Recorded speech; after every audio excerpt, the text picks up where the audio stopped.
Hello dear students welcome back to our channel. आज आम ये भिडिओ क्लास 10 गणित आम 3.3 जिमानबूर प्रश्न आसे आम सल्व करें। ओके तो यार आगर भिडिओ आम 3.2 जिमानखिनि प्रश्न आसिल गोटेखिनि सल्व करिलो। आज आम यार 3.3 क्वेश्चन नम्बर 1 पर आम सल्व कर जाम। ओके क्वेश्चन नम्बर 1 आम कि कैसे तल केटामान आम समीकरण दिया आछे समीकरणजोर दिया आछे এই समीकरणবোৰ आम अपनेन्ट पद्धति और प्रतिस्थापन पद्धति समाधान करिब लागे। ओके तो यार आगर जी 3.2 आছিলে 3.2 आम प्रतिस्थापन पद्धति करिलो और अपनेन्ट पद्धति करिलो। ओके तथापि मैं इतना जी आसे यार प्रश्नबूर मैं अपनेन्ट पद्धति और एबार भालকৈ बुझाई दिम। तारपिছত आमी कि करिम प्रथम प्रश्न मैं भालকৈ बुझाई दिम, तारपिছত आमी अलपमान स्पीडকৈ यार पाछर प्रश्नखिनि आमी करि जाम। ओके सो जदि कोनोबाই একোৱে নাজানা अपनेन्ट पद्धति माने कि है तेन्ते এই ভিডিওটো তোমালোকে চাব পাৰা বা যদি জানাও তেতিয়াও এই ভিডিওটো ভালকৈ চাব জানা। ओके চাব পাৰিবা তো চাই পেলাই তোমালোকে যদি স্কুলত যদি ক্লাছত নাছিলা তেনে বুজি পোৱা নাই যদি ইয়াত ভালকৈ চাই পেলাই বুজি ল'ব পাৰিবা। ओके सो एक नम्बर प्रश्न आमक दिया আছে x + y = 5 और 2x - 3y = कि है 4। तो बहुत सहज है ना, ইয়াতো একো ভগ্নাংশ সগ্নাংশ একো নাই। যদি ভগ্নাংশ দিয়া থাকে এনেকৈ ভগ্নাংশ দিয়া থাকিলে প্ৰথমতে আমি সৰল কৰি ল'ব লাগে। সৰল মানে সৰল ইন দ্য সেন্স আমি কি কৰিব লাগিব মানে ভগ্নাংশটো আঁতৰাব লাগে। ওকে তো ভগ্নাংশটো আঁতৰাই পেলাই আমি সলভ কৰিবলৈ কি হয় সহজ হয়। এতিয়া ইয়াত যদি মই চাওঁ अपनेन्ट पद्धति आम कि কৰিব লাগে। अपनेन्ट पद्धति आम যিবিলাক আমি ধ্ৰুৱক আছে ধ্ৰুৱকটো আমি কি কৰিব লাগে সমান চিনৰ সোঁফালে ৰাখিব লাগে। ओके সমান চিনৰ বাওঁফালে ৰাখিলে হয় কিন্তু সোঁফালে ৰাখিব লাগে। এইটো আমাৰ এইটো মানে ৰাখি ল'লে আমাৰ কি হয় ভাল হয়। তাৰপিছত নেক্সট কথাটো হৈ গ'ল আমি হয়তো এক্স বা ৱাইটো এইটো আমি সেম টু সেম বনাব লাগিব। ইয়াত যদি আমি চাওঁ এক্সটো কি আছে एक्स আছে আৰু एक्सটো আমাৰ কি আছে মানে প্ৰথম পাৰ্টটো আমি যদি চাওঁ 2x আছে তো সহগবিলাক একেকৈ হ'ব লাগিব। ओके চলক সহগ পুৰা মিলিব লাগিব। তেতিয়া যদি আমি চাওঁ 2x আছে ইয়াত আছে আমাৰ x। ओके এটা 2x और এটা x तो এই দুটা মিলা নাই তো চলক সহগ পুরা মিলিব লাগিব। যেহেতু এইটো 2x আছে হয়তো এইটো 2x হ'ব লাগিব তেতিয়া আমি अपनेन्ट पद्धतिটো কৰিব পাৰিম বা ইয়াৰ সেকেন্ডটো বা ইয়াৰ সেকেন্ডটো মিলিলে হ'ব। যিকোনো মানে এটা চলক আৰু সহগ হেতু মিলিব লাগিব। ধৰা ইয়াত আমাৰ y আছে যদি ইয়াতো y থাকিলে হয় তেতিয়া হেতু মিলি যাব। কিন্তু আৰু এটা কথা ইয়াৰ আমাৰ প্লাস মাইনাসও মিলিব লাগিব। যেনেকৈ যদি এইটো x টো প্লাস আছে ইয়াতো প্লাস হ'ব লাগিব। এইটো যদি প্লাস আছে তেনে এইটো প্লাস হ'ব লাগিব। তো ইয়াত এটা প্লাস আছে এটা মাইনাস আছে তো এইটো আমাৰ কি হ'ব অলপমান অসুবিধা হ'ব কৰিবলৈ। ओके তো আমাৰ ইয়াত কি আছে এইটো x টো অকল x আছে ইয়াত আমাৰ কি আছে 2x আছে তো এই দুটা আমি সমান সমান কৰিম আৰু সমান কৰাৰ পিছত আমি अपनेन्ट পদ্ধতিৰে কি কৰিম সলভ কৰিম। ओके তো কেনেকৈ কৰিব লাগে বলা যেতিয়া আমি কৰিম তেতিয়া ভালকৈ বুজি পাবা। তো কোৱেশ্চন নম্বৰ 1 और 1। ओके तो আমাৰ হৈ গ'ল কোৱেশ্চন নম্বৰ 1 और 1 নম্বৰটো। ओके তো 1 নম্বৰটো আমাক দিয়া আছে x + y = 5। x + y সমান আমাক দিয়া আছে 5। তো এইটো মই 1 নম্বৰ বুলি ধৰি ল'ম 1 নম্বৰ সমীকৰণ। আৰু 2 নম্বৰটো যদি চাওঁ 2x - 3y = 4 দিয়া আছে 2x - 3y = 4। ओके তো এইটো হৈ গ'ল আমাৰ 2 নম্বৰ সমীকৰণ।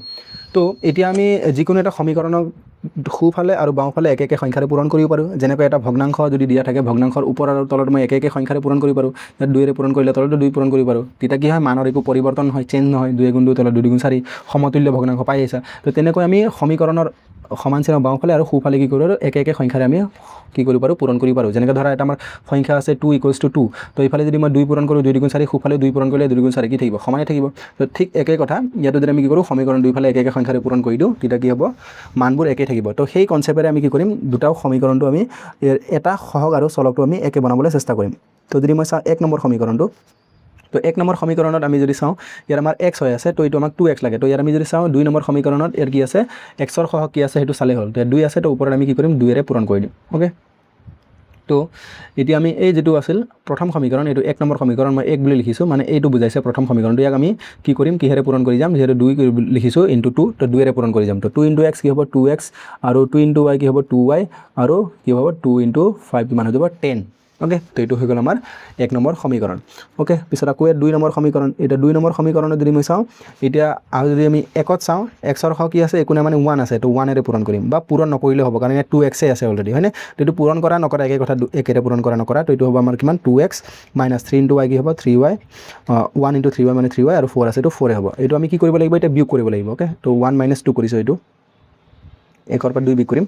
তো এটা বিয়োগ কৰিলে কি হ'ব বিয়োগ কৰিলে এই যেটো প্লাসত থাকিলে এইটো মাইনাস হৈ যায় যেনে 4 টো ইয়াত প্লাস আছে তো মাইনাস হৈ যাব। এইটো মাইনাসত থাকিলে কি হৈ যাব প্লাস হৈ যাব আৰু ইফালে প্লাসত থকা কি হৈ যাব মাইনাস হৈ যাব। কিয় কাৰণ ধৰা x এটা আছে আৰু আগত আমাৰ এটা কি আছে x আছে তো এইটো x ৰ পৰা পিছৰ x টো বিয়োগ কৰিব লাগে তেনে কি হ'ব x মাইনাস আৰু ইফালে আমাৰ কি আছে -x তো তেতিয়া কি হৈ যাব এইটো মাইনাস x প্লাস x নহয় জানো। তো মাইনাস চিন থাকিলে কি হৈ যাব এইটো প্লাস হৈ যাব সেইকাৰণে এইটো যদি প্লাস থাকে মাইনাস হৈ যাব মাইনাস থাকিলে কি হৈ যাব প্লাস হৈ যাব। ओके তো চিনটো সেইকাৰণে চেঞ্জ হৈ যায়। তো ইয়াত যদি আমি এটা চাওঁ এইটো আৰু এইটো মিলি যাব তো অপনেণ্ট পদ্ধতিত সদায় এটা কি হ'ব এনেকুৱা মিলিবই আৰু মিলি পেলাই সেইটো সদায় কাটি যাব অ'কে যদি নিমিলে আৰু নাকাটে তেনে তোমাৰ ভুল হৈ আছে তাৰপিছত আৰু বেলেগ এটা কি হ'ব চলকটো থাকি যাব তো এইটো 2x এটা প্লাছত আছিল এটা মাইনাছত আছিল তো এইটো কি হৈ যাব কাটি পেলাই হৈ গ'ল আমাৰ 0 এইটো আমি নিলিখোঁ আৰু ইয়াত যদি আমি চাওঁ 2y2 আমাৰ প্লাছত আছে 3y2 এতিয়া আমাৰ ব্ৰেকেটত যিটো চিন আছে সেইটো মতেহে আমি যোগ বিয়োগ কৰিম তো ইয়াতো আমাৰ প্লাছত আছে মানে 3y প্লাছ 2y প্লাছ তো দুটা প্লাছ প্লাছ থাকিলে আমি যোগ কৰিম তো 3y আৰু 2y মিলি হৈ যাব আমাৰ 5y আৰু সমান সোঁফালে আমাৰ কি হ'ব 10টো আছে প্লাছত আৰু 4টো আছে মাইনাছত যদি এটা প্লাছত আৰু এটা মাইনাছত থাকে সদায় আমি বিয়োগ কৰিম 10ৰ পৰা 4 গ'লে কিমান থাকি যাব 6 অ'কে তো ইয়াৰ পৰা আমি কি পাম y কিমান হৈ যাব 6/5 তো প্ৰথম এনচাৰটো আমাৰ হৈ গ'ল y = 6/5 এতিয়া y ৰ মানটো আমি যিকোনো সমীকৰণ 1 বা সমীকৰণ 2 য'ত পাতিলে আমি কি পাম এনচাৰটো পাই যাম অ'কে তো এটা আমি কি কৰিম y ৰ মান আমি ক'ত পাতিম